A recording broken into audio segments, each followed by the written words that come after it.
বিশ্বাস করো, লেবুর রস ওপর থেকে এইভাবে ছড়িয়ে দিলে খেতে অদ্ভুত লাগে, স্বাদ যেন 3 গুণ বেড়ে যায়। নমস্কার সবাইকে। আজ আমি এই 4টে ডিম দিয়ে একটি নতুন রেসিপি আমি আপনাদের সাথে বানিয়ে শেয়ার করব। ডিমের রেসিপি তো অনেক বানিয়েছো এবং খেয়েও দেখেছো। এই রেসিপিটা একবার ট্রাই করো, কথা দিচ্ছি ভালো লাগতেই হবে। আমি একটি ফ্রাইং প্যান বসিয়ে তার মধ্যে পরিমাণ মতন সরষের তেল দিয়ে নিলাম। এলে তেলের মধ্যে সামান্য মৌরি ফোড়ন দিয়ে দেব। এরপরে দেব পেঁয়াজ কুচি। পেঁয়াজটা ভাজা হচ্ছে, এর সাথে আমি যোগ করছি 2টো চেরা কাঁচা লঙ্কা।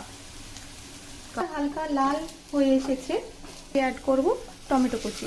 আমি এখানে একটা গোটা টমেটো নিয়ে নিয়েছি, আর তারই সাথে আমি যোগ করব ক্যারি পাতা।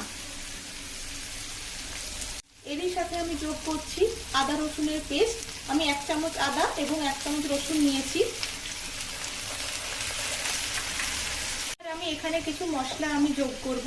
প্রথমেই আমি স্বাদ মতন লবণ দিয়ে নিলাম, তারপরে দিচ্ছি পরিমাণ মতন হলুদ গুঁড়ো, তারপরে ধনের গুঁড়ো দিয়ে দিচ্ছি, জিরের গুঁড়ো, লঙ্কার গুঁড়ো এবং কাশ্মীরি লঙ্কার গুঁড়ো, দুটোই অল্প অল্প নিয়েছি। এরপরে মিডিয়াম টু লো ফ্লেমে আমি ভালো করে মশলাগুলো কষিয়ে নেব।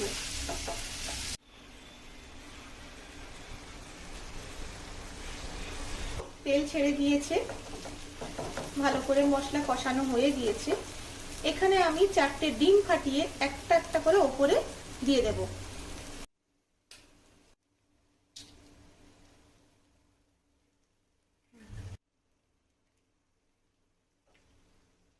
চারটে ডিম আমি দিয়ে ফেলেছি। এরপরে আমি ডেকোরেট করার জন্য কিছু ক্যাপসিকাম অ্যাড করব। আমি লো ফ্লেমে এটা ঢাকা দিয়ে 5 মিনিট রান্না করে নেব।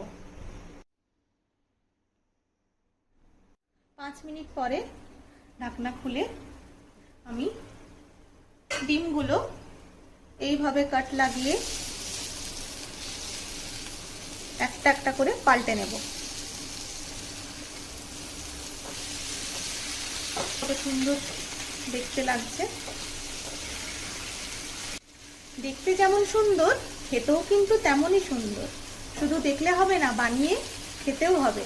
আর আমাকে কমেন্ট বক্সে কমেন্ট করে জানাতে হবে তোমাদের কেমন লেগেছে। এখানে শেষ নয়, আরও আছে। এরপরে আমি যোগ করব 1 টুকরো লেবু।